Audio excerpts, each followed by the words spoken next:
मेरा नारा ये है, हम करेंगे वो काम जो गांव बरसत को करेंगे सभी से। ये मेरा अपना खुद का नारा है। आने जाने वाले लोग याद करेंगे भाई ये काम अब की बार कैसे हुआ है। बिल्कुल मिसाल बनाऊंगा, कोशिश पूरी रहेगी भाई अपनी इन चीजों पे मैं खड़ा उतरूं ताकि लोग याद करेंगे। लोग तो कहेंगे धमीजा साहब आप अगला चुनाव लड़ो, तो ताकि उसके बारे में मैं सोचूं भाई मैं चुनाव नहीं लड़ता, कोशिश ये रही एक ही चुनाव मेरे लिए काफी है। नमस्कार, आप देख रहे हैं GNA 24। मैं हूं आपका दोस्त रवि गोस्वामी।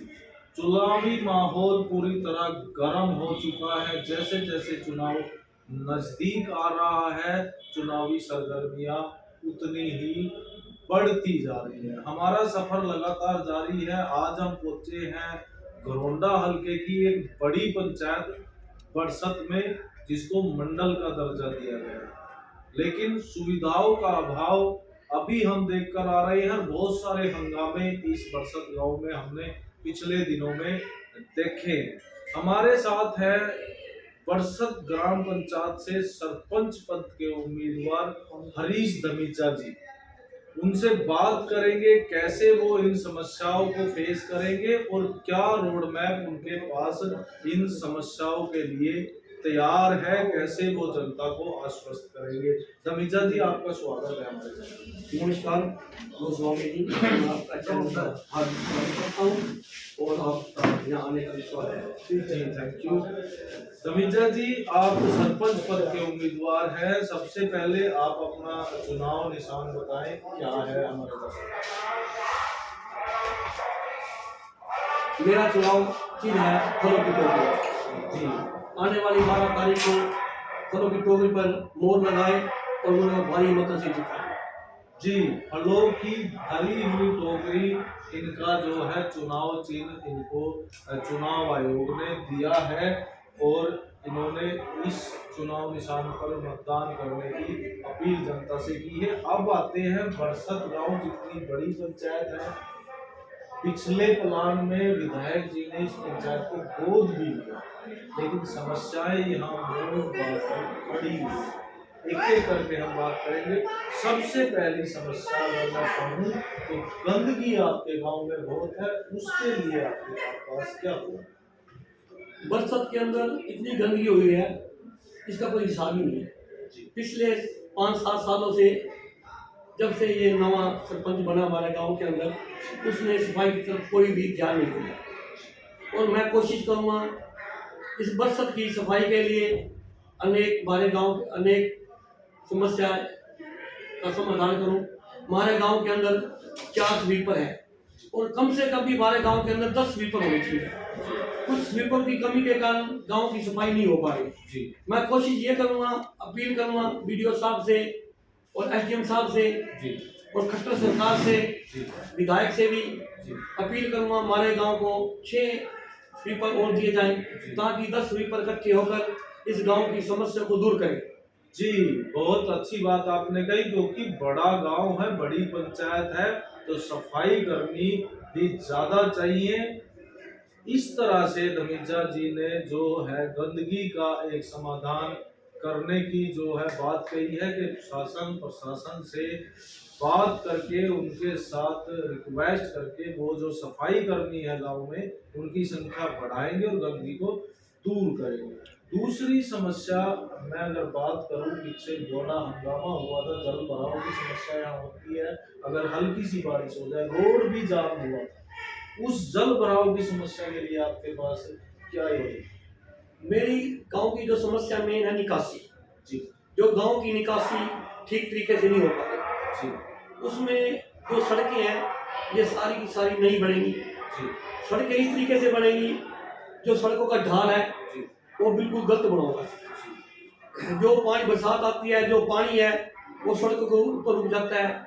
जो नालियां हैं वो भी सड़क नीचे है और नाली ऊपर है, जिसके लिए ये पानी रुकता है और गांव में इतना बुरा हाल है। कोई भी बच्चा, बुजुर्ग, भाई, मेरा साथी, मेरी माताएं, मेरी बहनें बस अड्डे तक भी नहीं जा सकती, जिसके लिए बहुत इतना परेशान है वो। मैं तुरंत सरपंच बनते ही समस्या का समाधान करूंगा, जिसके लिए लोग ये कहेंगे भाई अब ये गांव की जो व्यवस्था है बहुत अच्छी से हुई है।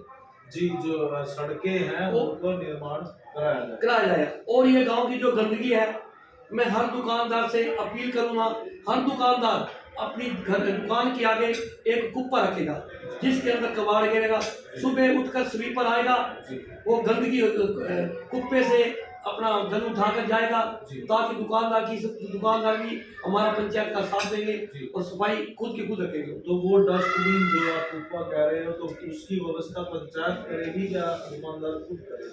मैं सबसे पहले जितना भी हमारे गांव में दुकानदार है ना, सरपंच बनते ही इनकी मीटिंग करूंगा, बड़े प्यार से मीटिंग करूंगा, इनके सबके हाथ जोड़कर रिक्वेस्ट करूंगा, भाई मेरे को सफाई चाहिए। सफाई के लिए मेरे को आपका साथ चाहिए। आप मेरा साथ दोगे या नहीं दोगे? मेरे हिसाब से लगभग सफाई तो सबको चाहिए, साथ तो देंगे ही देंगे। लगभग जितने भी मेरे गांव के दुकानदार हैं, हर आदमी इस चीज में साथ देने के लिए तैयार है। सब हाँ भरेंगे, हम आपकी समस्या सुनी है और हम आपके साथ हैं। और जैसे ही हम उसके अंदर एक कुप्पा धरेंगे तो वो सारा जो गंद है उसके अंदर डाला जाएगा। सुबह स्वीपर आएंगे और वो अपना गंद उठा के चले जाएंगे। गंद के लिए मैं एक टेम्पू की योजनाओं का प्रयास करूंगा। भाई हमारे गांव पंचायत के अंदर एक हमारे को टेम्पू मिले जिसके अंदर स्वीपर हमारा आएगा, अपना उठाता चले जाएगा दुकानदार से आगे और गंद उसमें डालता चले जाएगा। जी, तीसरी अगर मैं बात करूं, समस्याएं बहुत हैं, मेन जो खबरों में आती है उनकी मैं बात करूंगा। बाकी आपका गांव है, आप ज्यादा जानते हैं। तीसरी समस्या है आपके गांव में जाम की बड़ी समस्या है, झगड़े आए दिन होते हैं, आपने कई बार खबरें भी दिखाई है। इस जाम की समस्या से कैसे आप लोग बच जाते हैं? इस जाम के अंदर मैं एक शेड्यूल बनाऊंगा। शेड्यूल मेरा ये होगा, जितने भी ट्रक है ना, ये लगभग रात के 9 बजे के बाद और सुबह 5 बजे से पहले ट्रक चलेंगे। दिन में ट्रक की कोई भी एंट्री नहीं होगी। ये मेरी अपनी प्राथमिक सुविधा है। ये आपने योजना बनाई है। बाईपास भी इसका एक समाधान हो सकता है। बाईपास भी हो सकता है। बाईपास तो हमारे विधायक जी ने बहुत जोर लगाया है ताकि हमारा बाईपास निकले, बरसत को जाम से छुटकारा मिले। तो उसके लिए थोड़ा कोई जिम्मेदार अड़चन डाल रखी है जिम्मेदारों ने। तो जैसे सरपंच बनेंगे उस जिम्मेदारों से हम अपील करेंगे, भाई हमारे को ये जगह दो, अपनी जमीन दो, ताकि हम बाईपास की सुविधा बना सके गाँव के अंदर।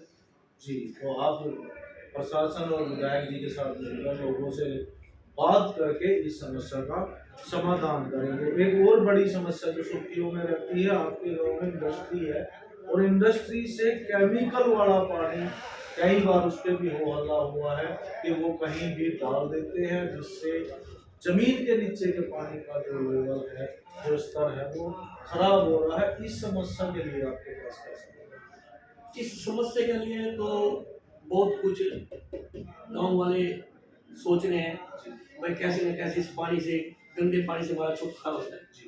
इसके लिए हम जितने फैक्ट्री वाले, बिजली वाले हैं, उनको इकट्ठा करके ना हम कोशिश करेंगे इस पानी को बरसत के 10 किलोमीटर दूर पानी यहाँ से निकालेंगे, ताकि गाँव बरसत का कोई भी हमारा भाई इस पानी से जो जूझ रहा है, इससे हम छुटकारा।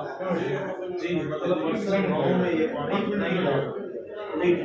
और क्या आपके दिमाग में आपके गांव के लिए क्या समस्याएं हैं और क्या योजनाएं हैं जो आप लोगों के सामने रखना चाहते हैं? सबसे पहले तो मेरे गांव बरसत के अंदर जो ये जोड़ है, जोड़ का जो गंदा पानी है, मैं जोड़ की पहले सफाई करूँगा। मैं विधायक जी से अपील करूंगा। तो ये जैसे भी पहले भी ग्रांट आया था, तो विधायक ने तो खूब भरपूर ग्रांट दिया बरसत को, लेकिन उसको जो कन्वेंट नहीं कर पाए, पैसे का सही जगह इस्तेमाल नहीं कर पाए, यूज नहीं हो पाया। और इसको मैं सही तरह से यूज करूंगा। जोड़ की सफाई है, हमारे गांव के अंदर 3 जोड़ है, तीनों जोड़ों की व्यवस्था इतनी खराब हो चुकी है बेतुका। और इस जोड़ के अंदर पानी आज इतना पानी बाहर आ रहा है जिससे हमारा गांव बीमारी से जूझ रहा है, और मैं इससे जल्द से जल्द छुटकारा पाऊँ। और हमारे गांव के अंदर एक मेन समस्या ये है, जो बरसत से पानीपत की सड़क है, इसके अंदर इतना बुरा हाल हुआ है। पिछले भी कई कम से कम 1 वर्ष से तो इतना बुरा हाल है। कई आदमियों के साथ लेडीज भी होती है, मोटरसाइकिल पर जेंट्स के साथ गिर गए हैं, चोटें भी आई हैं, किसी की टांग भी टूटी है, किसी की बाजू भी टूटी है। कोशिश ये करेंगे विधायक जी रिक्वेस्ट कर कर भाई इसका जो रास्ता है ठीक तरीके से बनाया जाए और साथ में नाला बनाया जाए। मेरी तो कोशिश ये रहेगी। जी, और कोई योजना अगर आप लोगों को बताना चाहें कि गांव के लिए आपने कुछ सोच रखा है? गांव के लिए ये सोच रखा है जितने मेरे बच्चे हैं, गांव के युवा हैं, इनके लिए एक खेल ग्राउंड की सुविधा दे, जी प्रशासन से मिलकर तो जगह दे। हमारे विधायक जी तो खुद कहते हैं भाई जगह लो, जी मैं ग्रांट देने के लिए तैयार हूँ। जी लेकिन जो हमारी पिछली पंचायत थी पता नहीं किसी वंश जगह नहीं दे पाया। जी मैं कोशिश करूँगा कम से कम 4 किलो के अंदर गांव पंचायत के अंदर एक अच्छा सा युवा का ग्राउंड बनाऊं। जी, बहुत अच्छी बात आपने कही। अगर आप खेल स्टेडियम युवा को प्रोवाइड करवा देते हैं तो कहीं ना कहीं युवा नशे से भी बचता है, क्योंकि अगर उसका जो माइंड है वो डाइवर्ट खेल की तरफ हो जाता है तो युवा का ध्यान भटकता नहीं है। और कोई खास स्कीम आपने सोच रखी है? खास स्कीम ये सोच रखी मैंने, गांव के अंदर कोई भी लाइट की सुविधा नहीं है जी मैं सबसे पहले सरपंच बनते भी सिस्टम के अनुसार गांव के अंदर हर खंबे पर लाइट की सुविधा दूं, जी ताकि आने जाने वाले बच्चे, मेरे भाई, मेरे बुजुर्ग, माताएं, बहनें इस अंधेरे से छुटकारा पाए। मेरी ये भी समस्या है। और दूसरी समस्या ये है जो हमारे गांव के बच्चे प्राइमरी में हैं उनको छुटकारा पाए, ताकि सरकारी में अपना योगदान दें। प्राइवेट में जो पैसा लोगों का वेस्ट हो रहा है तो आप सरकारी में वो सुविधा बच्चों को दिलवाएंगे। तो लाइटों की आपने बात की, लाइट आप जो है पूरी जो स्ट्रीट लाइट है वो लगाएंगे। इसके अलावा अगर मैं बात करूं, एक ग्राम सभा का प्रावधान होता है पंचायत में, लेकिन जहां तक मेरी जानकारी है वो होती नहीं। तो क्या आप ग्राम सभाएं आयोजित करेंगे गांव में? हमारे गांव के अंदर हर 3 महीने बाद ग्राम सभा होती है, लेकिन वो सूचित नहीं की जाती। सिर्फ वो एक फॉर्मेलिटी होती है, पता भी नहीं होता गांव वासियों को जी भाई आज हमारे गांव के अंदर भाई ग्राम सभा है या नहीं है। जी हम इसका सबसे पहले अनाउंसमेंट करवाऊंगा जी भाई हमारे गांव के अंदर इतनी तारीख को ग्राम सभा है, जी अपना आगे कोई भी समस्या हो ग्राम सभा में बताओ, ताकि हम उसके अंदर आपकी जितनी भी समस्याएं दूर कर सकें। और एक समस्या और है, हमारे गांव के अंदर मेन समस्या है लाइनमैन की। जी मैं ये हमारे गांव के अंदर 3-4 लाइनमैन है और रात को कभी भी ट्रांसफार्मर खराब हो जाता है या फ्यूज उड़ जाता है, तो जो हमारे गरीब जनता है किसी के पास इन्वर्टर भी नहीं है, तो किसी के पास सब कुछ है, किसी के पास नहीं है। तो मैं से अपील करूंगा मैं अपने एसडीओ साहब से कि हमारे गांव के अंदर एक रात्रि को एक हमारे को लैंडमैन दिया जाए, ताकि कोई भी हमारे गांव का आदमी इस चीज से परेशान ना हो कि हमारे गांव के अंदर लाइट है और हमारे घर में लाइट नहीं है। जो ट्रांसफार्मर 7 तक का फ्यूज उड़ जाता है, क्यों हमारे गांव का जो भी लैंडमैन है वो रात्रि को घर रहता है, किसी की ड्यूटी नहीं है। मैं उनसे प्रशासन से अपील करूंगा भाई हमारे गांव में रात को एक लैंडमैन होगा, जिससे कोई भी ट्रांसफार्मर खराब होता है जैसे भी वो अपना ठीक करने की कोशिश करें। लाइट की कोई भी समस्या आती है, ये बहुत अच्छी बात आपने कही। और अभी तक हम जितने प्रत्याशियों से मिले हैं इस समस्या पे किसी का ध्यान नहीं है। तो आप देख सकते हैं दमीजा जी कितने गंभीर हैं अपने गांव को लेकर। अगर लोग इनको सरपंच चुनते हैं तो रात को ये बिजली विभाग में रिक्वेस्ट करके रात को एक लाइनमैन की व्यवस्था कराएंगे। जी दमीजा जी, और क्या योजना है? और योजना ये है, मैं बरसत के अंदर ना टोटल गांव की सड़कें सीमेंटेड बनाऊंगा। जी, सभी सड़कें सीमेंटेड होंगी, बिल्कुल सीमेंटेड होगी। उसकी जब भी बरसात आएगी ना, किसी के घर में पानी नहीं जाए जी, और जो उसकी निकासी है बड़ी अच्छी तरीके से उसका मैं काम करूंगा जी। और ये लोगों का एक चक्कर हो रहा है हमारे गांव के अंदर, अपनी मनमर्जी से अपने घर की आगे थड़ा बना देते हैं जी।